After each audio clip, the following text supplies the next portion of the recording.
الحمد لله الذي لا يبلغ مدحته القائلون ولا يحصي نعماءه العادون ولا يعدي حقه المجتهدون الذي ليس لصفته حد محدود ولا نعت موجود ولا وقت معدود ولا أجل ممدود فطر الخلائق بقدرته ونشر الرياح برحمته الصلاة والسلام على الرسول المسدد المصطفى الأمجد المحمود الأحمد سيدنا ومولانا ومولى الكونين جد الحسن والحسين وعلي والقاسم محمد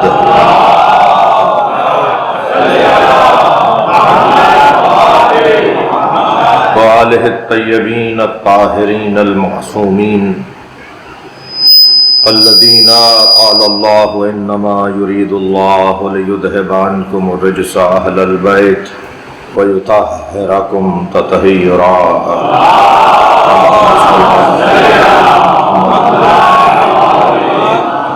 ولعنة الله على أعدائهم أجمعين من يوم عداوتهم إلى قيام يوم الدين.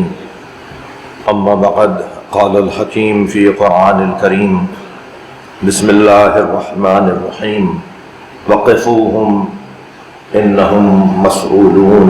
صلوات.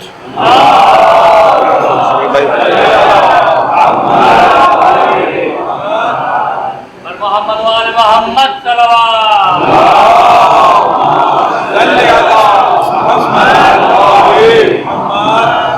جناب نجم الحسن جعفری صاحب کے والدین، ان کی بہنیں، اس گھر کے دیگر مرحومین، آپ سب کے مرحومین رحم اللہ من قرأ الفاتحہ. بسم اللہ الرحمن الرحیم الحمد للہ الرحمن الرحیم مالک یوم الدین إياك نعبد وإياك نستعين اهدنا الصراط المستقيم صراط الذين أنعمت عليهم غير المغضوب عليهم ولا الضالين. بسم الله الرحمن الرحيم قل هو الله أحد الصمد لم يلد ولم يولد ولم يكن له كفوا أحد. بسم الله الرحمن الرحيم قل هو الله أحد الصمد لم يلد ولم يولد ولم يكن له كفوا أحد. اللهم صل على محمد وعلى محمد. حاجات کی برابری خاص طور پہ نجم الحسن جعفری صاحب کی صحت کے لیے، شفا کے لیے، جناب فردوس شمیم نقوی کی صحت کے لیے، آپ کی جو خاص حاجات ہیں ان کی برابری کے لیے. میں کچھ عرصے سے علیل ہوں، میں انفیکشن کے شکار رہا ہوں اور گلا شدید متاثر ہے. دعا فرمائے کہ میں ان 3 دنوں میں خاص طور پر ایام مولا کائنات میں، ایام خاص میں مولا کے ذکر کی توفیق پاؤں. دعاؤں کی قبولیت کے لیے بلند تر صلوات.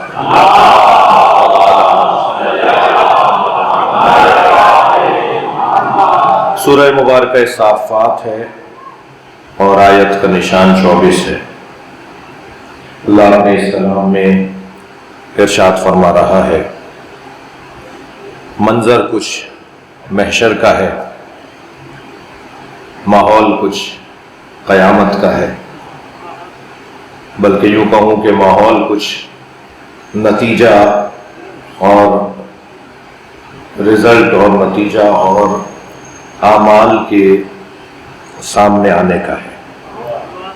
جب انسان زندگی گزار کر اس دنیا سے رخصت ہو جائے اور پھر سب عالم برزخ میں منتظر رہیں کہ جب قیامت ہو تب قبروں سے اٹھائے جائیں، پھر جب قبروں سے اٹھائے جائیں گے اور محشر میں لائے جائیں گے، تو اس وقت لوگ بڑھ رہے ہوں گے اس جانب کے جہاں ان کا حساب و کتاب ہونا ہے. تو ایسے میں ایک آواز آئے گی عالم محشر قیامت کے میدان میں، ایک آواز آئے گی، وقفوہم،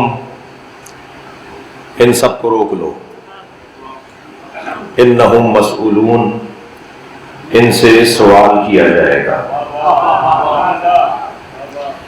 یہ آیت کریمہ بظاہر مختصر مگر ان آیات میں سے ایک آیت ہے کہ جسے ہمیں اپنے ہاں، میری اپنی اصطلاح میں اپنے ہاں فریم کروا کے لگوانے کی ضرورت ہے۔ اپنے آفسوں میں، اپنے اداروں میں، اپنے گھروں میں، اپنے ڈرائنگ روموں میں، اپنے آمد و رفت کی جگہوں پر ہمیں یہ فریم کروا کے لگوانے کی آیت ہے کہ قیامت میں سوال کیا جائے گا۔ اب آج کی اور آئندہ کی مجلسوں میں میں ان نوجوانوں کے سامنے یہی بیان کرنے کی کوشش کروں گا کہ وہ آخر چیز کیا ہے کہ جس کا سوال کیا جائے گا۔ وہ کون سی ایسی چیز ہے کہ جو پوچھ کر اس کا جواب لینے کے بعد ہی طے ہوگا کہ اسے جاننا کہاں ہے۔ تو احادیث میں علماء علم اخلاق نے، علماء عرفانیات نے احادیث میں بہت ساری چیزوں کی فہرست بیان کی ہے کہ یہ چیزیں ہیں جن کے بارے میں قیامت میں پوچھا جائے گا۔ مثلاً آیا ہے کہ سوال ہوگا ان سنک، تمہاری عمر کے بارے میں پوچھا جائے گا کہ تم نے اپنی عمر کہاں گزاری ہے، کہاں رہے، کہاں وقت گزارا۔ بہت بڑا پیغام ہے، بہت اخلاقی پیغام ہے، عرفانی اعتبار سے، تربیتی اعتبار سے بہت بڑا پیغام ہے کہ کہاں بیٹھتے ہو، کہاں جاتے ہو، کہاں وقت گزارتے ہو، 24 گھنٹے میں کہاں رہتے ہو، تمہارے دوست کون ہیں، تمہارے حلقہ احباب کیا ہے، تم کہاں وقت اپنا گزارتے ہو، اس کا سوال ہونا ہے۔ ان شبابک، سوال ہوگا جوانی کے بارے میں، یعنی پوری عمر کے بارے میں ایک طرف سوال، اور صرف جوانی کے بارے میں ایک طرف سوال، اس لیے کہ اللہ جوانوں کو بہت عزیز رکھتا ہے، اللہ جوانوں کو بہت دوست رکھتا ہے۔ جب کوئی نوجوان مصلی عبادت پہ کھڑا ہوتا ہے تو اللہ عرشی فرشتوں سے کہتا ہے کہ تمہیں زمین پہ کوئی نظر آ رہا ہے، تو عرشی فرشتے کہتے ہیں کہ ہمیں زمین پہ چمکتا ہوا ستارہ نظر آ رہا ہے۔ تو آواز آتی ہے کہ یہ ستارہ نہیں ہے بلکہ گناہوں کی صلاحیتوں کے باوجود میری اطاعت میں کھڑا ایک جوان ہے۔ صلوات پڑھ لیں ذرا محمد وآلہ۔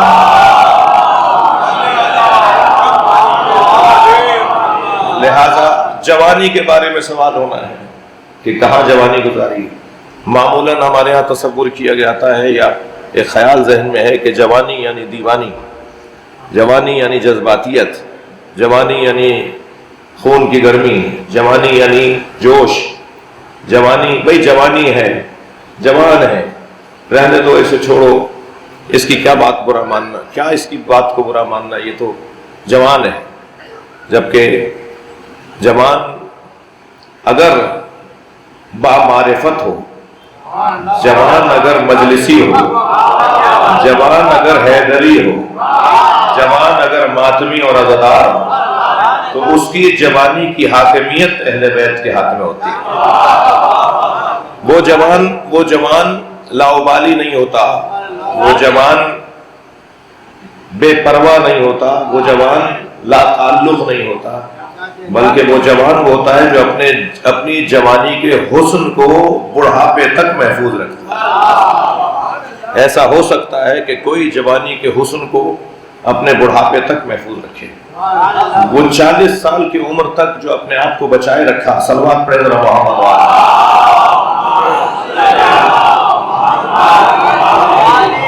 ماہ مبارک رمضان ہے، کچھ مجھ سے یہ باتیں بھی سن لیجیے۔ وہ جو جوانی میں اپنے آپ کو سنبھالے رکھا، وہ جو اپنے آپ کو محفوظ رکھا، وہ ممکن ہے اس کا حسن، وہ جو تحفظ شباب ہے، وہ جو جوانی کا تحفظ ہے، وہ پھر بڑھاپے تک اس کا ذائقہ رہے گا، اس کا حسن رہے گا۔ تو سوال ہوگا جوانوں کے بارے میں۔ ویسے بھی عزیزان گرامی، انسانی زندگی 3 ہی حصوں میں بہت زور لگا تو 3 ہی حصوں پر مشتمل ہے، یا بچپنا ہے، یا جوانی ہے، یا بڑھاپا ہے۔ بہت سے لوگوں کو جوانی نہیں ملتی اور بہت سے لوگوں کو جوانی ملتی ہے مگر بڑھاپا نہیں ملتا۔ بہت سے لوگ صرف جب بچپن سے ہی اپنی زندگی کا خاتمہ کر کے چلے جاتے ہیں، لیکن علامہ ذیشان حیدر جوادی بر صغیر کا ایک بہت بڑا نام، مجھے ان کی مثال ایک یاد آ گئی.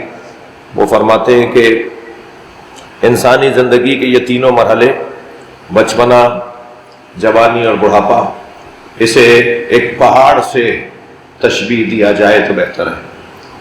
پہاڑ کا یہ دامن اور پہاڑ کا وہ دامن اور پہاڑ کی چوٹی ہے. پہاڑ کا یہ دامن بچپنا ہے، پہاڑ کا وہ دامن بڑھاپا ہے، اور پہاڑ کی چوٹی جوانی. یعنی جب یہ بچپنے کو گزارتا ہوا جوانی کی طرف جاتا ہے تو انتہائی کمال پر پہنچتا ہے، انتہائی کمال پر پہنچتا ہے. اور جب انتہائی کمال پر پہنچتا ہے تو پھر اس کا زوال شروع ہوتا ہے اور یہ بڑھاپے کی طرف آتا ہے. تو جوانی در حقیقت بچپنے کو بھی دیکھ رہی ہوتی ہے اور بڑھاپے کے خطرات کو بھی وہ دیکھ رہی ہوتی ہے، اور انتہائی کمال پر یہ رہتا ہے. اب یہ ممکن ہے، توجہ چاہوں گا، یہ ممکن ہے کہ کوئی 80 سال کا ہو جائے، بلکہ میں اور لفظ بڑھا دیتا ہوں، کوئی 120 سال کا ہو جائے. حضرت ابراہیم 120 سال کے تھے جب انہوں نے بت توڑے تھے، اور قرآن نے انہیں جوان کہہ کر پکارا ہے. یعنی ممکن ہے کوئی 120 سال کا ہو جائے مگر اس کا حوصلہ وہی ہو جو جوانوں والا ہوتا ہے. صلوات پڑھ لیں ذرا محمد و آل محمد.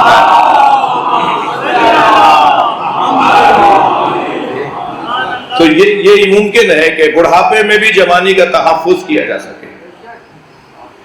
ان شبابک، بچوں جوانوں میں اپنے کم سن ساتھیوں سے، نوجوانوں سے جو 40 سال سے کم کے ہیں ان سے بات کر رہا ہوں. تمہاری جوانی کے بارے میں پوچھا جائے گا، جوانی کہاں گزاری، تحفظ کرنا ہے اس کا. پھر اس کے بعد ان مالک، تیسرا سوال ہوگا مال کے بارے میں. کہاں سے حاصل کیا، کہاں خرچ کیا؟ مال، مال کے بارے میں سوال ہونا ہے. عزیزان گرامی، چھوڑ دیجئے ان لوگوں کی ان بہکانے والی باتوں کو کہ جو ہر مال کو اپنا مال سمجھنے کی بات کرتے ہیں. ہر مال اپنا مال نہیں ہے. کسی اور کے مال کو اپنا مال تصور کر کے کیسے زندگی گزاری کی جا سکتی ہے؟ یہ ایک لقمہ جو میرے اور آپ کے حلق سے نیچے اترتا ہے، اگر یہ حرام کا ہو، اگر یہ کسی کا مال غصب کر کے استعمال کیا گیا ہو، تو اس کے اثرات میرے بدن کے اوپر آتے ہیں. اور ہمارے بدن پر آنے کا مطلب ہے ہماری عبادتوں پر آتے ہیں. ہماری عبادتوں کا مطلب یہ ہے کہ ہماری روحانیت پر آتے ہیں، یعنی ہماری دعاؤں پر آتے ہیں. اور پھر ایک ایسا بھیانک منظر بنتا ہے کہ پھر انسان مسائل اور مشکلات کا شکار ہو جاتا ہے، اس کے پاس پھر نکلنے کا کوئی راستہ نہیں ہوتا. کربلا کے میدان میں میرے مولا کا تیسرا خطبہ بھی جب لوگوں نے سنی انسنی کر دی اور سن کر اس پر اثر نہیں لیا، تیسرا خطبہ کربلا میں روز عاشور میرے مولا نے جب فرمایا اور لوگوں نے اس کے اوپر اثر نہیں لیا، تو آپ نے ایک عجیب جملہ ارشاد فرمایا مجھے پتا ہے تم پر نصیحتوں کا اثر کیوں نہیں ہو رہا. نصیحت بھی حسین کی نصیحت، یعنی ناصح بھی اگر کوئی ہو اور حسین ہو. فرمایا مجھے پتا ہے تم پر نصیحتوں کا اثر کیوں نہیں ہو رہا. تم پر نصیحتوں کا اثر اس لیے نہیں ہو رہا کہ تمہارے شکموں میں حرام مال بھرا ہوا ہے. مال کے بارے میں پوچھا جائے گا، بھائی کہاں سے آ رہا ہے؟ مجھے معاف کیجیے گا، باتیں تو بہت ہی رقیق ہیں اس معنی میں کہ گفتگو ہی اس میں زیادہ غور کرنا شایان شان نہیں ہے، یعنی مومن کی شایان شان نہیں ہے، یعنی ایک علی والے کے شایان شان نہیں ہے کہ وہ حرام کھاتا ہو، اس کی زندگیوں میں حرام کا دخل ہو، اور پھر حرام کھانے کے بعد بھی وہ کہتا ہو کہ ھذا من فضل ربی. یعنی ایک عجیب و غریب سے استعمال، اوپر کی کمائی. معاف کیجیے گا مجھے، آج بات مضمون میں آئی ہے تو اس لیے میں کر رہا ہوں. یہ کیا مطلب ہے اوپر کی کمائی؟ یہ کیا مطلب ہے حرام کی کمائی کو اللہ کا فضل کہنا؟ یہ اللہ کا فضل نہیں ہے، اللہ کا عذاب ہے جو نسلوں میں منتقل ہوتا ہے.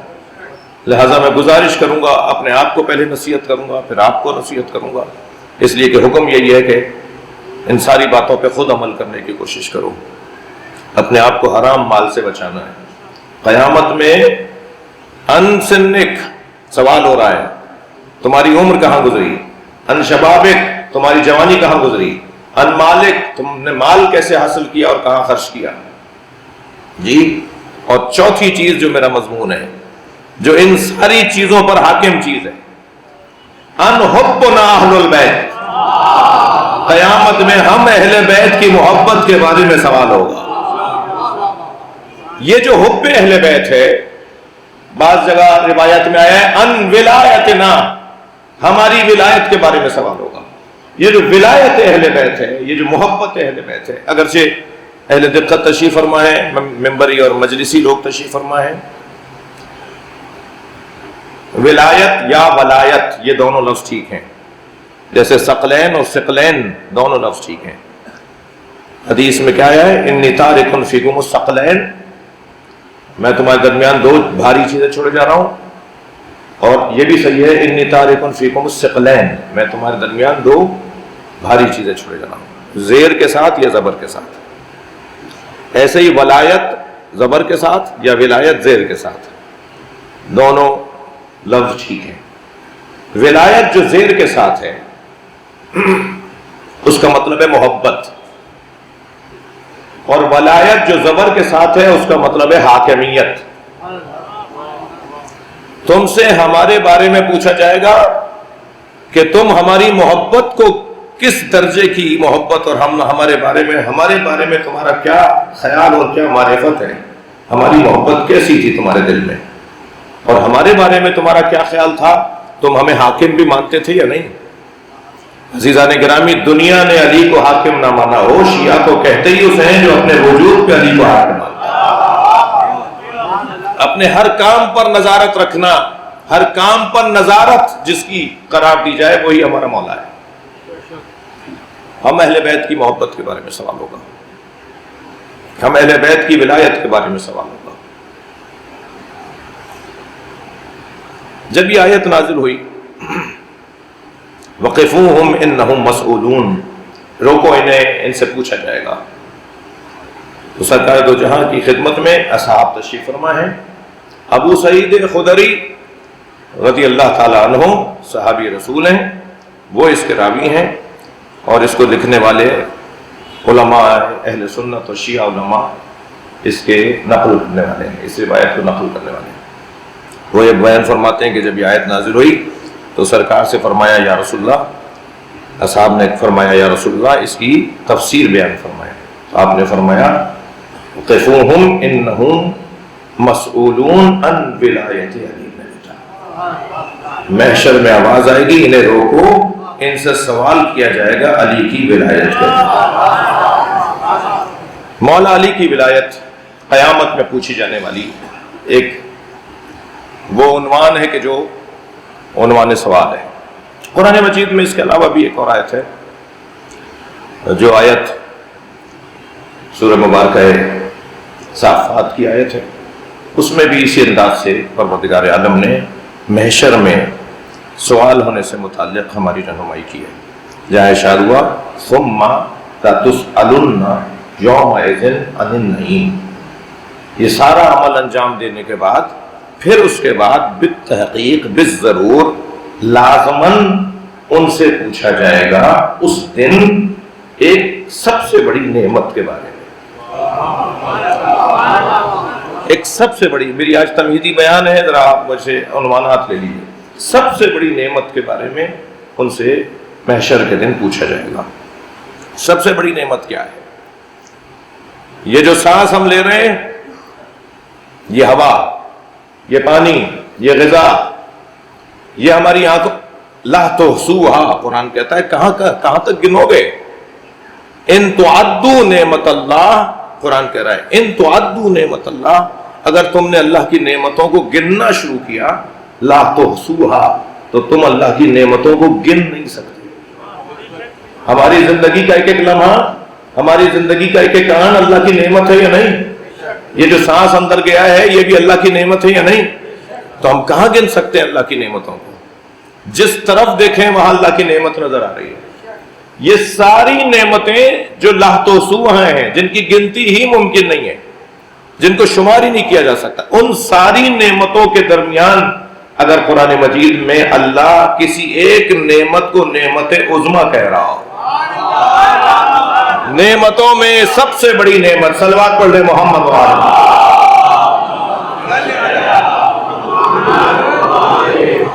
اور بلند صلوات نبی کی ذات.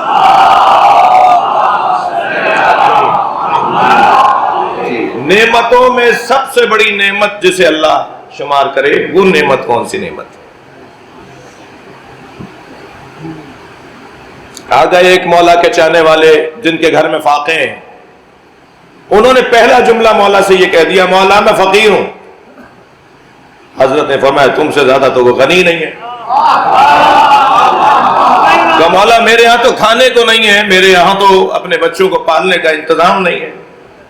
حضرت نے فرمایا ساری دنیا کی نعمتیں تمہارے قدموں میں رکھ دی جائیں اور تم سے یہ کہا جائے کہ یہ نعمتیں لے کر علی کی محبت سے ہاتھ اٹھاؤ، تو تم میری محبت سے ہاتھ اٹھاؤ گے؟ اس نے کہا نہیں مولا، ساری نعمتوں کو لات مار دوں گا، آپ کی محبت سے ہاتھ لے کر. حضرت نے فرمایا بتاؤ تم سے بڑا غنی کون ہے؟ سب سے بڑی نعمت تمہارے پاس. اب یہاں ممکن ہے کوئی بچہ جوان، خاص طور پہ آج کے جدید تعلیم سے وابستہ بچہ، وہ کہے مولانا کیسے آپ وسائل کا انکار کر رہے ہیں، کیسے آپ ذرائع کا انکار کر رہے ہیں، کھانے پینے کو نہیں ہوگا، اچھی زندگی نہیں گزرے گی، فقر اور ناداری حاکم ہو جائے گی، تو ہم کہاں مجلس میں آ کے بیٹھیں گے؟ ہم کہاں مولا علی کی محبت اور ان کی فضائل اور ان کے مناقب کو سننے کے لیے آئیں گے؟ ہم تو اپنے معاش کے حصول میں اپنے ذرائع اور وسائل کی تلاش بھی لگے رہیں گے. آسودہ خاطری ہوگی، ذہن سکون میں ہوگا، تبھی تو ہم اہل بیت کے فضائل اور مصائب اور ان کی عظمت کو سننے کے لیے آئیں گے.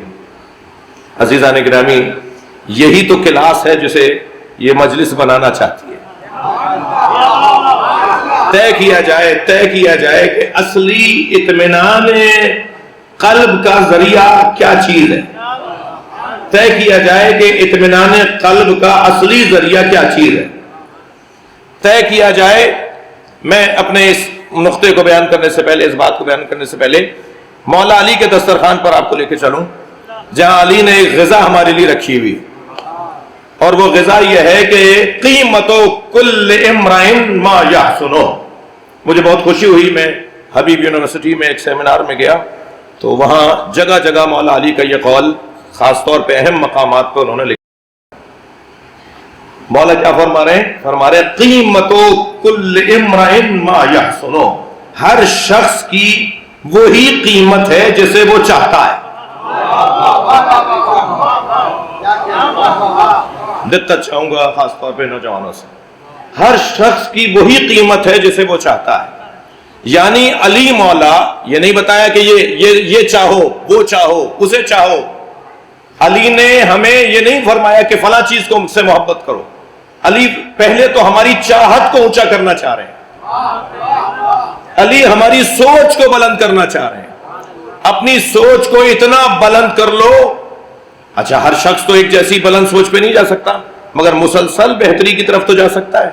تو جتنا بڑا مجمع بیٹھا ہے، ہر ایک کا جو مدارج ہوں گے، ہر ایک کے جو مراحل ہوں گے سوچ کو اونچا کرنے کے، وہ مختلف ہوں گے نا. مگر ہر شخص اس میں مطمئن ہے کہ میں اپنی قیمت اچھے سے اچھی لگوا رہا ہوں.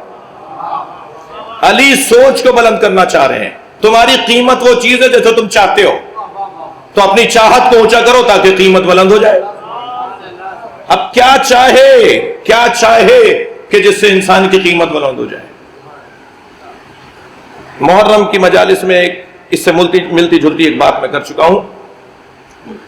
مولا نہج البلاغہ میں فرماتے ہیں کہ لیسا لانفسکم ثمن الا الجنہ، یہ دنیا تمہاری قیمت نہیں ہے، تمہارے نفس کی قیمت نہیں ہے، مگر ہے تو جنت. لا تبیعوها الا بها، سوائے جنت کے اپنا سودا مت کرنا. یہ علی مولا نے جو ہماری قیمت لگائی ہے نا، یہ علی مولا نے ہماری زیادہ سے زیادہ قیمت لگائی ہے یا کم سے کم؟ اس لیے کہ اگر کم سے کم کا تعین ہو جائے گا نا تب نقصان سے بچیں گے. زیادہ سے زیادہ پر نقصان سے بچنے کا موضوع نہیں ہے, فائدے کا موضوع نہیں ہے. کم سے کم کی قیمت جو ہے وہ ضرر سے اور نقصان سے بچنے کا موضوع ہے. اس سے کم بیچوں گا تو بھائی نقصان ہے. آپ ٹھیلے پہ گئے ٹماٹر خریدنے کے لیے, اس نے کہا جی 100 روپے, مثلا مثال دینا 100 روپے کلو دوں گا. آپ نے کہا جی 80 روپے دے دو. اس نے کہا نہیں میں نہیں دے سکتا, میں 95 تو میری خرید ہے, آپ مجھے 96 دے دیں, 1 روپیہ تو زیادہ ہے, اس سے کم نہیں بیچ سکتا, 95 سے کم نہیں بیچ سکتا. یہ اس سے کم بیچے گا تو نقصان ہے, اس سے 1 روپیہ بھی زیادہ بیچے گا تو کچھ فائدہ ہے. اور مثلا 5 روپے زیادہ لے لے, 10 روپے زیادہ لے لے تو اور زیادہ سے زیادہ. اب توجہ چاہوں گا آپ سے عزیزان گرامی, جس علی نے ہماری کم سے کم قیمت بتائی ہے نا, وہ علی بن ابی طالب ہمیں بتا رہے ہیں کہ تمہاری زیادہ سے زیادہ قیمت بھی میں ہی بتاؤں گا. اور زیادہ سے زیادہ قیمت مولا کائنات نے ہماری جو بتائی ہے وہ یہ بتائی ہے کہ میری پیروی میں آ جاؤ, اس لیے کہ میں نے اپنی سب سے اچھی قیمت لگوائی.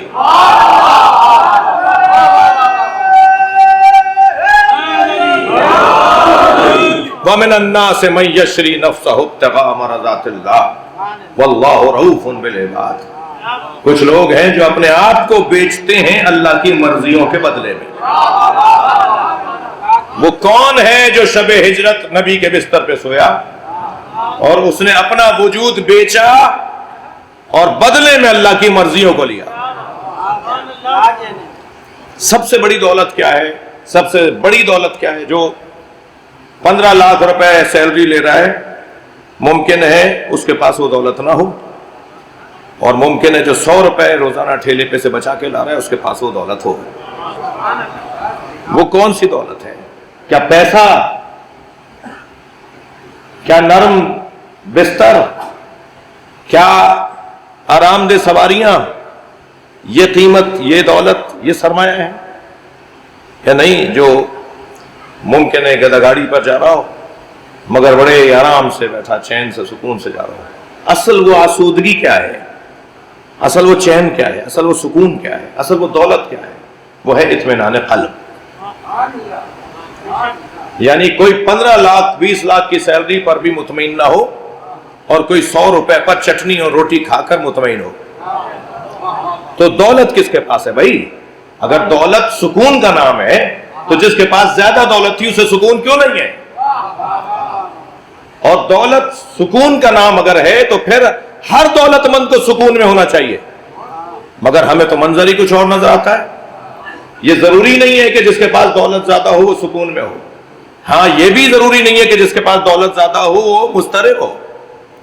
ممکن ہے کہ دولت بھی ہو اور اطمینان بھی ہو. تو اصل چیز ہے اطمینان قلب. اطمینان قلب کہاں سے حاصل ہوتا ہے؟ اطمینان قلب حاصل کرنے کے 10 ذریعوں میں سے ایک روشن ترین ذریعہ یہ ہے کہ ان سے دوستی کر لی جائے جو صاحبان نفس مطمئنہ ہے. ان سے اپنا تعلق جوڑ لیا جائے جو صاحبان نفس مطمئنہ ہے, جو سر پر ضربت لگنے کے بعد کہتے ہو کہ میں کامیاب ہو گیا.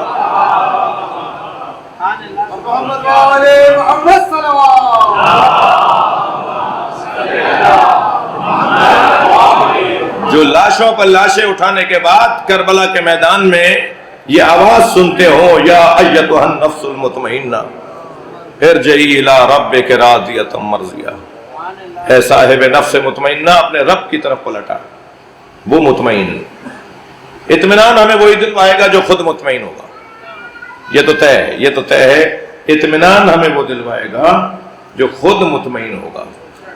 اور یہ میرا اور آپ کا یہاں کھچے آنا, اس دروازے پر عاجزی کے ساتھ بیٹھنا, جوتیاں اتار کر فرش پہ قدم رکھنا, باوضو ہو کر مجلس میں آنا, قربتاً اللہ مولا کے ذکر میں آ کے بیٹھنا, یہ در حقیقت ہماری اس فطرت کی پیاس ہے جسے بجھانے کے لیے ہم آئے.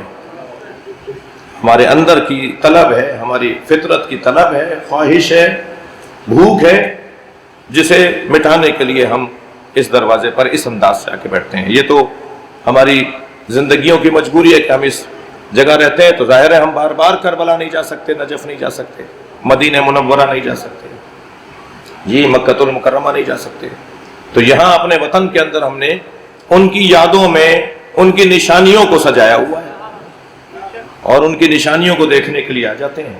یہ بظاہر علم اور پنجہ نہیں ہے، ہمیں یہ کربلا پہنچانے کا ذریعہ ہے، یہ ذریعہ نہیں ہے، یہ ہمیں مولا علی علیہ السلام کی یاد میں مبتلا کرنے اور وابستہ کرنے کا ذریعہ ہے.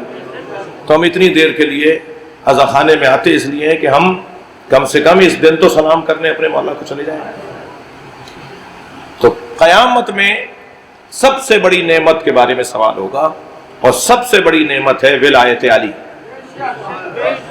محبت علی، مولا علی کا پیار، مولا علی سے محبت. ایک حدیث آپ کو ہدیہ کرنے کا ارادہ تھا، اس حدیث کو بھی روایت کر رہے ہیں جناب ابو سعید خدری، کہتے ہیں اذا کان یوم القیامہ، توجہ چاہوں گا، اقام اللہ جبرائیل و محمد صلی اللہ علیہ وآلہ علی صراط.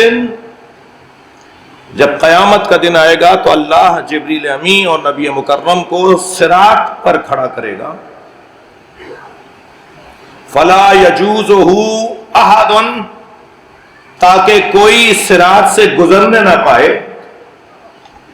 الا من کان معہ براۃ من علی ابن ابی طالب، مگر یہ کہ اس کے ہاتھ میں علی کے ہاتھ کی تحریر ہو کہ یہ تو گزر سکتا ہے. یہ سنی شیعہ نے لکھا ہے. بھائی میں مجلس اعزا پڑھ رہا ہوں یا کوئی سنی شیعہ کی بات کرنے نہیں آیا ہوں. یہاں بات وہ ہوگی جو اہل سنت کے ہاں بھی موجود ہو اور شیعوں کے ہاں بھی موجود. سنی شیعہ علماء نے اس حدیث کو لکھا ہے کہ قیامت میں محشر کے دن صراط پر جبریل بھی کھڑے ہوں گے اور نبی بھی کھڑے ہوں گے، اور ہر آنے والے سے کہیں گے تمہارے پاس علی کے ہاتھ کی تحریر ہے. جس کے ہاتھ میں علی کے ہاتھ کی تحریر ہوگی وہ صراط سے گزر پائے گا. عرفاء نے تو یہاں تک لکھا ہے کہ یہ صراط ہی تو وہ ولایت علی ہے جو بال سے زیادہ باریک ہے، تلوار سے زیادہ اس کی دھار ہے، آگ سے زیادہ وہ گرم ہے. یہی تو ولایت علی ہے. جب آگ سے زیادہ گرم ولایت علی ہو، تلوار کی دھار سے زیادہ تیز برندہ ولایت علی ہو، جی جب بال سے زیادہ باریک ولایت علی ہو، تو پھر یہ سننے کے بعد تعجب کس بات کا کہ اللہ علی کے چاہنے والوں کو بغیر حساب کے جنت میں بھیجے گا. انہوں نے حساب دے دیا نا دنیا میں. جنہوں نے اس محبت کے بدلے میں جنازے اٹھا لیے ہوں، جنہوں نے اس محبت کے بدلے میں محرومیاں کاٹ لی ہوں، جنہوں نے اس محبت کے بدلے میں اپنا روزگار تباہ کروا لیا ہو مگر علی کو نہ چھوڑا ہو، تو اب ان کا کون سا حساب رہ گیا ہے جو محشر میں ہونا ہے. اس زاویے سے دیکھا جائے ان حدیثوں کو، حتیٰ یہاں تک ہے کہ 70 مولا علی کے وہ چاہنے والے ہوں گے کہ جنہیں بغیر حساب کے جنت میں بھیجا جائے گا.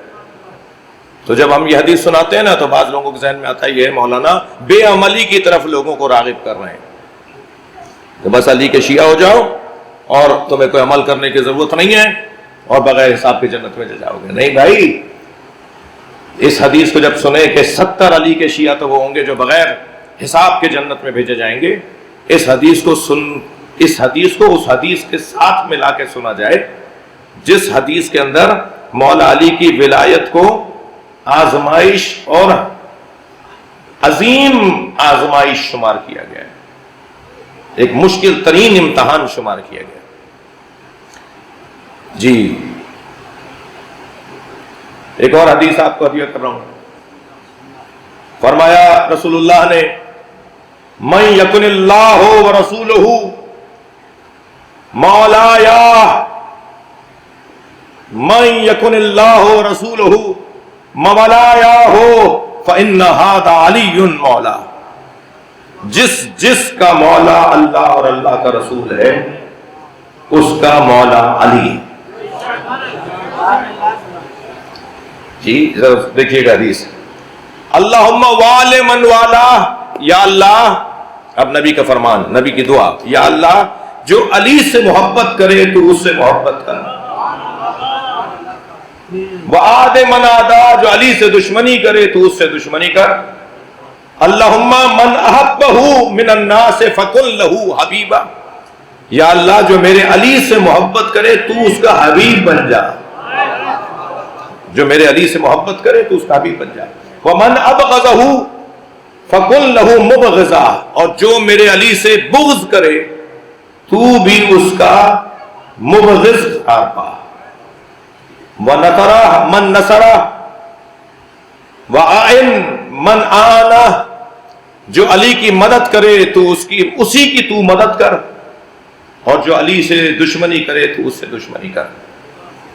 کسوٹی کیا ہے، پیمانہ کیا ہے؟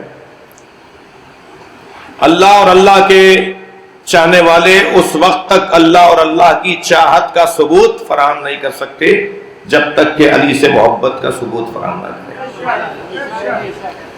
یعنی ترتیب یہ رکھی ہے کہ اللہ، اللہ کے رسول اور مولا علی۔ قرآن مجید میں کوئی ایک آیت تو دکھائیے کہ جہاں اللہ اور اللہ کے رسول کے ساتھ اللہ نے تیسرے وجود کا ذکر نہ کیا ہو، کبھی ولایت کے عنوان سے، کبھی نور کے عنوان سے، کبھی اولی الامر کے عنوان سے، کبھی مومنین کے عنوان سے، کبھی سابقون کے عنوان سے، کبھی صادقون کے عنوان سے۔ جی قرآن مجید میں کوئی ایک آیت دکھائیے جہاں اللہ اور اللہ کے رسول کی بات اللہ نے کی ہو اور اس کے بعد تیسرے وجود کا ذکر نہ کیا ہو، مگر اس تیسرے وجود کے لیے اس نے گنجائش بہت بڑی رکھی۔ جی گنجائش بہت رکھی۔ یہ کمال ہے علی بن ابی طالب کا کہ علی کے میدان میں اوروں کو آنے کی اجازت دی گئی مگر رہے اکیلے ہی علی۔ علی کے لیے موقع بہت مشکل بنایا گیا کہ اس میدان میں اور لوگ بھی آ سکتے ہیں علی تمہارے ساتھ مقابلہ کرنے کے لیے، مگر وہ اور بات ہے کہ آیا وہی رہا وہی جسے علی کہتے ہیں۔ مثال کے طور پر صلوات پڑھیں ذرا محمد والے۔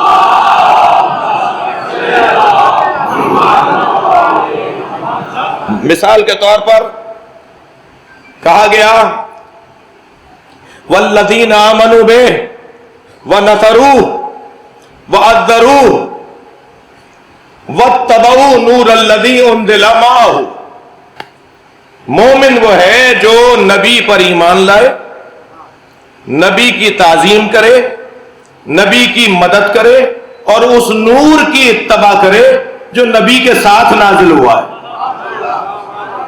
اب یہ کتنا بڑا میدان رکھ دیا، مگر وہ نور کون سا ہے کہ جو نبی کے ساتھ نازل ہوا ہے اس کی اتباع کی جائے۔ قرآن تو نبی کے ساتھ نازل نہیں ہوا، اور قرآن کے تو اتباع نہیں ہوگی، اطاعت ہوگی۔ اتباع تو اعمال کی ہوتی ہے، اتباع تو اعمال کی ہوتی ہے۔ قرآن اعمال کا مجموعہ نہیں ہے، اقوال کا مجموعہ ہے۔ لہٰذا یہاں قرآن مراد نہیں ہے، کوئی ایک نور ہے کہ جو نبی کے ساتھ نازل ہوا ہے۔ تو جب ہم نے بہت ہی آرام سے، راحت سے تلاش کرنا چاہا کہ وہ نور کون سا ہے، تو وہ نور وہی ہے کہ جس کے لیے پھر قرآن مجید نے کہا وَاتْلُوهُ شَاهِدٌ مِّنْهُ، ان کے پیچھے پیچھے ایک گواہ بھی آ رہا ہے، میرے نبی کے پیچھے پیچھے ایک گواہ بھی آ رہا ہے۔ وہ گواہ کون ہے جو نبی کے پیچھے پیچھے آ رہا ہے؟ جی لہذا جب پہلی مرتبہ وحی نازل ہوئی سرکار پر، اور پھر بعد میں جب وحی نازل ہوتی رہی، تو ایک کیفیت مولا علی پر طاری ہوتی تھی۔ وحی ہو رہی ہے نبی پہ نازل، نبی پر وحی نازل ہوتے ہوئے مولا علی پر ایک کیفیت، اور وہ کیفیت کیا؟ جب پہلی مرتبہ ایسا ہوا تو فرمایا سمعت رنتن حین نزل الوحی، مولا علی کا فرمان، میں نے نبی پر وحی نازل ہوتے ہوئے چیخنے کی اور رونے کی آواز سنی۔ قلت یا رسول اللہ، میں نے کہا یا رسول اللہ ما ھذہ الرنہ، یہ چیخنے چلانے کی بلبلانے کی آواز کیسی ہے، کون ہے یہ؟ سرکار نے فرمایا ھذا الشیطان، یہ شیطان ہے، جب مجھ پر وحی نازل ہوتی ہے تو شیطان روتا ہے۔ یہ کہہ کر نبی نے مولا علی کی طرف مسکراتے ہوئے دیکھا اور فرمایا یا علی انت تسمع ما اسمع وترى ما ارى، جو میں سنتا ہوں وہ تم سنتے ہو، جو میں دیکھتا ہوں وہ تم دیکھتے ہو، الا لا نبی بعدی، فرق یہ ہے کہ میرے بعد کوئی نبی آنے والا ہے. صلوات پڑھ لیں محمد و آل محمد. جی میدان بہت بڑا رکھا مولا علی کے لیے. مثلا ارشاد ہوا انما ولیکم اللہ. ایک اور مثال انما ولیکم اللہ، سورہ مبارکہ مائدہ آیت نمبر 55. تمہارا ولی اللہ ہے، وہ رسول ہو اور اس کا رسول ہے. والذین آمنوا الذین یقیمون الصلاۃ ویؤتون الزکاۃ وہم راکعون. اور تمہارا مولا، تمہارا ولی، تمہارا سرپرست، تمہارا حاکم وہ ہے جو صاحبان ایمان ہو، جنہوں نے نماز کو قائم کیا ہو اور جنہوں نے حالت رکوع میں زکوٰۃ دی ہو. میدان تو بہت بڑا رکھا، بڑا وسیع رکھا. لیکن اس میدان میں نظر علی اکیلے علی آئے. وہ آئے، مباہلہ تو بہت ہی مشہور ہے، کتنا بڑا میدان رکھا تھا وہاں. جی فمن حاجک فیہ من بعد ما جاءک من العلم فقل تعالوا ندعو ابناءنا وابناءکم ونساءنا ونساءکم وانفسنا وانفسکم. ہم اپنے جیسے لاتے ہیں، تم اپنے جیسے لاؤ. تو اپنے جیسوں میں کتنا بڑا میدان ہے، مگر اپنے جیسوں میں، نبی جیسوں میں، توجہ ہے بات کی، نبی جیسوں میں اگر کوئی گیا ہے تو اکیلا علی گیا ہے. اب یہ ایک طویل فہرست ہے جسے کوشش کیے جائے کہ آگے کی مجالس میں بھی بیان ہو کہ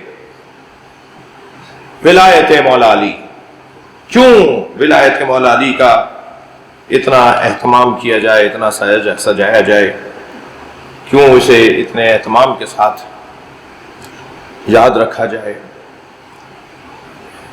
ایک تو یہ کہ ہمارے بڑوں کا ہم پر احسان کہ انہوں نے ہمیں اس دروازے سے جوڑ دیا ہے. یہ جو بچے مجلس میں آئے ہوئے ہیں،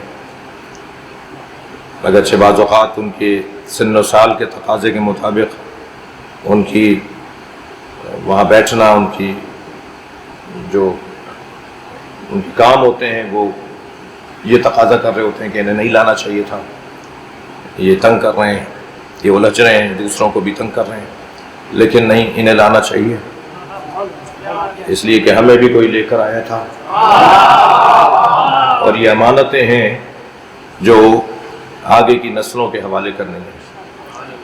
آبا و اجداد نے، ہمارے اجداد نے ہمارے بڑوں کو، اور ہمارے بڑوں نے ہمیں، اور ہم اپنے بعد والوں کے حوالے یہ امانتیں کریں گے. مگر یہ ذہن میں رہے کہ امانتوں کو ویسے ہی رکھا جاتا ہے جیسی ہوتی ہیں. امانتوں میں رد و بدل نہیں ہوتا.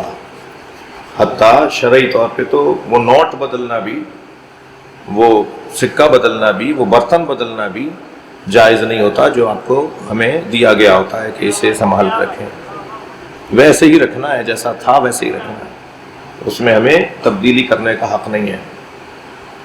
بعض فقہا، بعض عرفا، بعض علماء تو اتنے اس حوالے سے سنجیدہ ہیں، اتنے دقیق ہیں، وہ کہتے ہیں نہیں، نوٹ بھی وہی رہے، ہم ہاتھ ہی نہیں لگا سکتے تھے. بھائی ضائع ہو رہا ہے، کہ یہ تمہارا کام نہیں ہے، یہ تمہاری ذمہ داری نہیں ہے. ضائع ہو رہا ہے، تمہاری ذمہ داری اسے سنبھالنا ہے. بعض میں ضروری نہیں ہے کہ میں ہر بات سے مجھے سمجھ میں آتی ہو، یا میں اس مشرب کا ہوں جس مشرب کی یہ بات ہے، لیکن یہاں تک بھی دقتیں ہیں. تو ہمیں امانتوں کو محفوظ رکھنا ہے اور آگے بڑھانا ہے. میں وقت تنگ ہو گیا، مصائب کے بیان بھی ہے، گلا بھی میرا خستہ ہے. میں نے آپ سے اجازت چاہیے کہ مجھے سہارا دیتے رہیے. تو کل بات آگے ہو کہ کیوں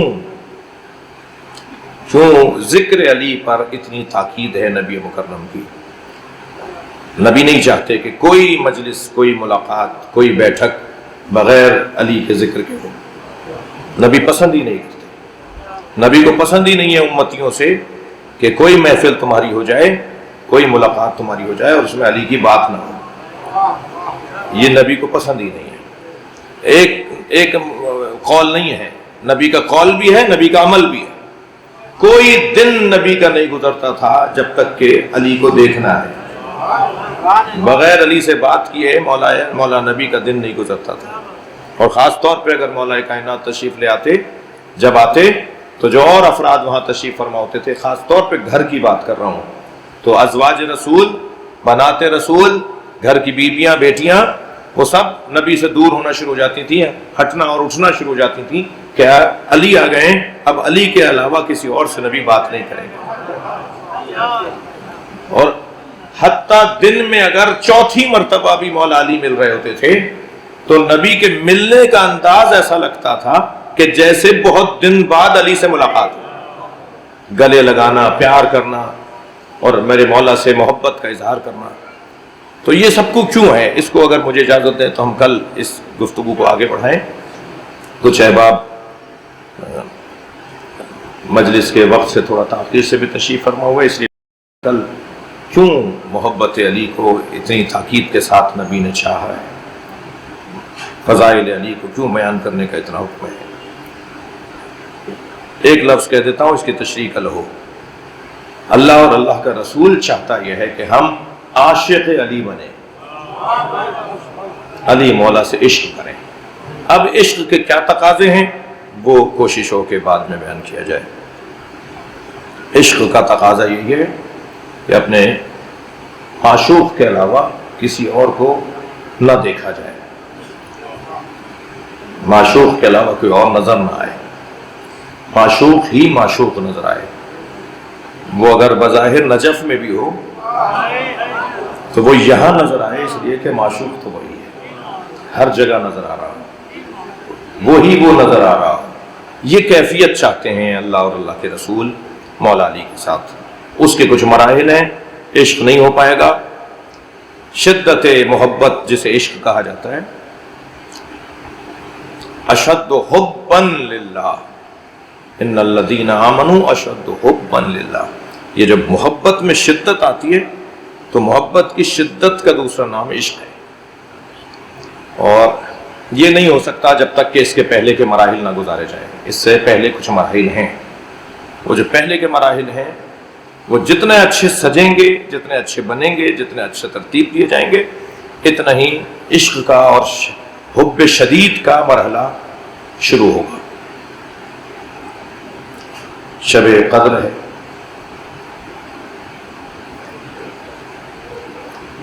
صبح 19 میں رمضان، صبح 19 میں رمضان، 19واں روزہ رکھنے کی تیاری ہو رہی ہے۔ عجیب اس گھرانے کی تقدیر اللہ نے لکھی ہے۔ ان کے فضائل بھی زیادہ ہیں، ان کے مصائب بھی زیادہ ہیں، بلکہ یوں کہوں کہ مصائب بے قدر فضائل ہیں۔ اگر فضائل مولا علی کے لیے، فضائل مولا علی کے لیے یہ آیا ہے کہ لعن الاشجار اقلام، اگر سارے درختوں کو قلم بنا دیا جائے، والبحار مداد، یہ نبی کا فرمان، اور سمندروں کو روشنائی بنا دیا جائے، والجن حساب، اور جنوں کو گنتی کرنے پہ بٹھا دیا جائے، والانسان کتاب، اور انسانوں کو لکھنے کے لیے بٹھا دیا جائے، تو ما احسو فضائل علی بن ابی طالب، تو علی کے فضائل کو نہ جن گنتی میں لا سکتے ہیں، نہ انسان لکھ سکتے ہیں۔ قلم ختم ہو جائیں گے، روشنائی ختم ہو جائے گی، مگر علی کے فضائل ختم نہیں ہوں گے۔ وہ جس کے اتنے فضائل ہیں، فضائل جتنے کثیر ہیں اتنے ہی کثیر اور شدید مصائب بھی ہیں۔ کبھی غور فرمائیں کہ اس گھرانے کو اللہ نے فضائل اور مصائب کے ساتھ رکھا ہے، بلکہ میں یوں کہہ دوں کہ ان کے مصائب ہی ان کے فضائل ہیں، اور ان کے فضائل ہی ان کے مصائب ہیں۔ فضائل کی کثرت نے انہیں مصیبتوں کا سامنا کروایا ہے۔ جتنے فضائل بڑھتے چلے گئے، مصیبتیں بڑھتی چلی گئیں۔ منصب بڑا ہو جاتا ہے تو پھر آزمائشیں بھی بڑی ہو جاتی ہیں۔ اچھا، یہ مولا علی کی بات کر رہے ہیں، اب رسالت مآب کی بات کر رہے ہیں۔ امام حسین 56 برس کے ہیں کربلا میں، امام حسین کی بات کر رہے ہیں۔ سلام تو 4 سالہ سکینہ پر ہو، اس بچی پر ہو جو بظاہر ابھی بابا کی گود سے اترنے کی عادت بھی نہیں رکھتی، ہر کچھ دیر کے بعد بابا کی گود میں آ جاتی ہے۔ کیا ہوا اس گھرانے کے بچوں پر؟ اور بچے بھی کیونکہ ان عظیم ہستیوں کی آغوش میں پلے ہیں تو معرفت کا کمال ہے، معرفت کمال پر ہے۔ جب آیا ہے نا ذوالجناح خبر شہادت لے کر، تو جناب سکینہ کی زبان پر کوئی شکوہ نہیں تھا، کوئی گلہ نہیں تھا، بلکہ بی بی نے انتہائی وقار کے ساتھ قدم اٹھائے اور بابا کے گھوڑے کی گردن پہ ہاتھ رکھ کر فرمایا، یا جواد ابی ام سقیا ابی ام قتلات شانا، حل سقیا ابی ام قتلات شانا، اے میرے بابا کے گھوڑے مجھے بس اتنا بتا، پانی پلا کر مارا؟ میرا بابا پیاسا بہت تھا۔ یہ کیفیت جو جناب سکینہ کی ہے، یہ کیفیت عبداللہ رضی کی بھی ہے، یہ کیفیت جناب امام محمد باقر 4 سال کے ہیں ان کی بھی ہے، اس گھر کے کم سن بچوں کی بھی یہی کچھ کیفیت ہے۔ بلکہ حق ہے یہیں پر سلام کریں اس کم سن علی پر، کم سن ترین علی پر، جس کی عمر 6 مہینے کی ہے، مگر میدان میں وہ دادا علی کی طرح نظر آ رہا ہے، اطمینان کے ساتھ، سکون کے ساتھ۔ اجرکم اللہ، اجرکم اللہ۔ اس گھر میں مصیبتوں کا ایک تسلسل ہے، یہ اللہ نے طے کیا ہے کہ انہیں مصیبتوں کے ذریعے سے امت کے دلوں میں ان کی مقام اور جگہ رکھنا چاہتا ہے۔ کس امام کی مصیبت کا ذکر کروں؟ مولا علی کے بعد ہر امام کے ساتھ یہی کچھ ہوا جو مولا علی کے ساتھ ہوا۔ کسی ایک کے جنازے کے بارے میں تو بتائیے کہ جس کا جنازہ شام سے اٹھایا گیا، جس کے جنازے کے اندر جنازہ اٹھانے والوں نے کوئی ظلم نہ کیا۔ اگر چند جنازے ملتے بھی ہیں کہ جن میں ہزاروں کی تعداد میں لوگ تھے، تو مصیبت یہ تھی کہ پرسہ وہ لے رہا تھا جس نے قتل کیا تھا، یہ مصیبت تھی۔ لہذا امام جعفر صادق کا پرسہ وہ لے رہا ہے جس نے خود امام کو قتل کیا ہے، امام علی نقی کا پرسہ وہ لے رہا ہے جس نے خود امام علی نقی کو قتل کیا ہے۔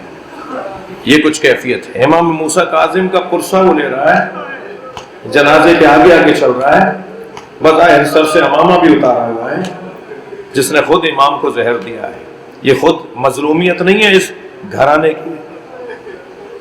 ہمارے شہر کا اگر کوئی معتبر مر جائے تو جنازے کا اہتمام ہوتا ہے نا۔ نبی کی اکلوتی بیٹی جناب فاطمہ زہرا کا جنازہ ہے، اور رات کی تاریکی میں جنازہ اٹھایا جا رہا ہے، اور قبر کئی جگہ نشان قبر بنایا جا رہا ہے۔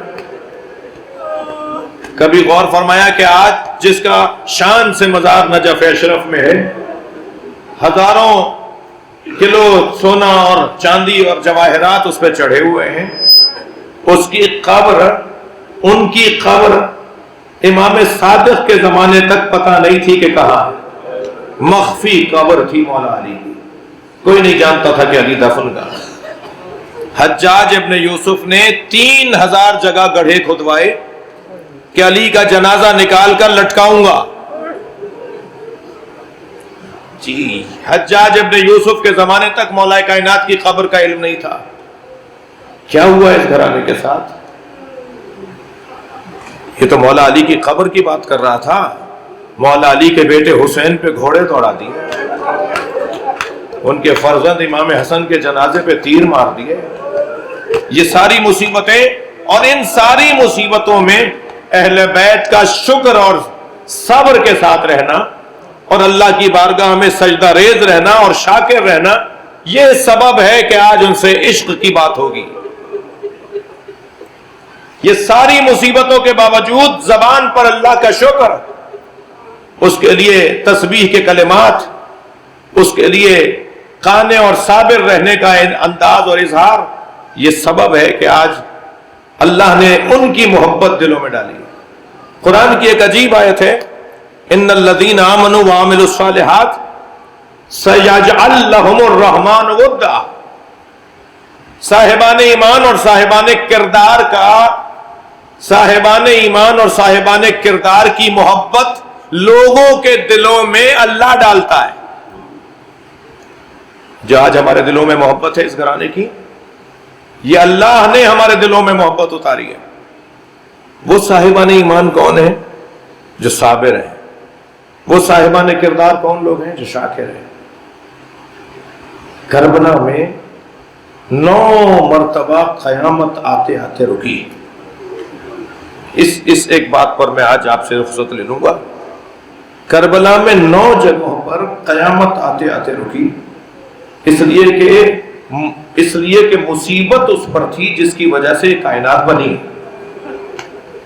مگر آتے آتے قیامت جو رکی اس کا سبب یہ تھا کہ جب اللہ اس کی محبت میں آسمان کو گرانا چاہتا تھا، زمین کو پھاڑنا چاہتا تھا، تو وہ سجدے میں سر رکھ کر شکرن للہ بولتا تھا،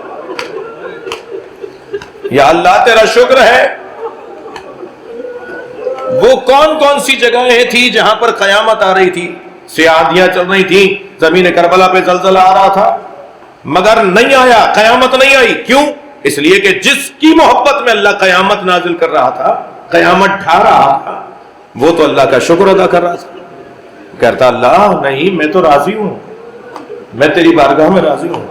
ان جگہوں میں سے چند جگہیں سن لیجئے عزادارو۔ ان جگہوں میں سے ایک وہ جگہ تھی جب حسین علی اکبر کے لاشے پہ جاتے ہوئے زمین کربلا پہ گرے تھے اور فرما رہے تھے علی مجھ سے کچھ نظر نہیں آ رہا، مجھے کچھ نظر نہیں آ رہا، مجھے آواز دو تاکہ میں تم تک پہنچوں۔ حجت خدا زمین پہ گر رہا ہے، آسمان کیوں نہ گرے، زمین کیوں نہ پھٹے۔ اور پھر اس کے بعد جب حسین مولا کی زبان پہ صبر اور شکر کے کلمات، تو آتے آتے قیامت رک جاتی ہے۔ دوسری جگہ بتا دوں کہ کہاں ہوا ایسا؟ وہ جگہ تھی کہ جب علی اصغر کے گلے پہ تیر لگا، امام نے ہر لاشا تو لا کے گنج شہیدہ میں رکھ دیا، مگر علی اصغر کا لاشا گود سے اتار نہیں رہے تھے۔ اجر و کمل اللہ، اجر و کمل اللہ۔ جن کے مذہب میں رونا جائز ہے وہ تکلف کر کے نہ روئیں۔ 2-3 جملے کہہ رہا ہوں۔ امام نے ہر لاشا مقتل سے لا کر گنج شہیدہ میں رکھ دیا، آغوش میں لیتے تھے، گود میں اٹھاتے تھے، ہاتھوں پر اٹھاتے تھے، مگر ایک لاشا ایسا تھا جسے حسین اپنی گود سے اتارنا نہیں چاہتا، اور وہ لاشا حضرت علی اصغر کا لاشا۔ خیال آتا ہے کہ اسے رکھ دوں زمین پر، پھر حسین سینے سے لگا لیتے۔ اللہ نے اس کیفیت میں حسین کو دیکھا تو پہلی مرتبہ عاشور کے دن حسین کے کان میں غیبی آواز آئی۔ عاشور کے دن 2 سے 3 مرتبہ امام کے کان میں اللہ کی آواز آئی ہے، مگر جو پہلی آواز آئی ہے وہ کیا آئی؟ دا حاضر رضی، اے حسین اس بچے کو چھوڑ دو، اس بچے کو اس کی ماں کے حوالے کر دو۔ اس وقت امام حسین نے، اجر و کمل اللہ، اس وقت امام حسین نے یہ بچہ ماں کی گود میں دیا تھا۔ یہ جو کیفیت تھی یہ تھی وہ جو آثار قیامت نازل ہو رہے تھے، مگر حسین کی زبان پہ کیا جملے تھے؟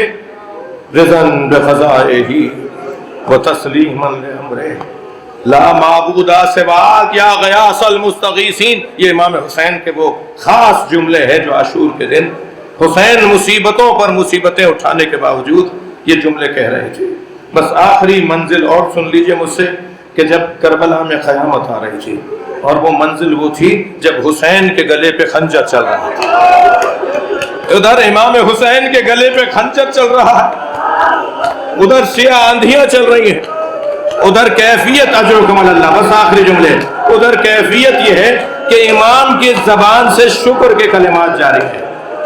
الحمدللہ رضن بقضائہ انا للہ وانا الیہ راجعون، لا الہ الا اللہ، الحمدللہ وفی سبیل اللہ، وعلی ملت رسول اللہ، یہ وہ جملے ہیں جو امام حسین نے خنجر چل رہا تھا اور حسین کے گلے سے آواز تسبیح آ رہی تھی، آواز قدرت ہے، اے میرے پیارے حسین میری آغوش میں آ جا، الا لعنت اللہ علی القوم الظالمین۔ یا اللہ ان آوازوں پر رحمت نازل فرما، ہونے والوں کی توفیقات میں اضافہ فرما، ان ایام میں مولا کی معرفت، مولا کی محبت میں اضافہ فرما، حضرت کے فضائل پہ غور کرنے کی توفیق عطا فرما، امام زمانہ کے ظہور میں تعجیل فرما، خیر و برکت کے لیے، خاص طور پر مرحومین کی مغفرت کے لیے، مریضوں کی شفایابی کے لیے جناب نجم الحسن صاحب، فردوس شمیم صاحب، آپ کے ذہنوں میں جو عزیز و قارب میں جو بیمار ہیں ان سب کی شفائے کلی کے لیے، مرحومین کی مغفرت کے لیے، ان ایام میں توفیقات زیادہ سے زیادہ حاصل ہوں، اس دعا کی قبولیت کے لیے بلند تر صلوات ہوں۔ اللہ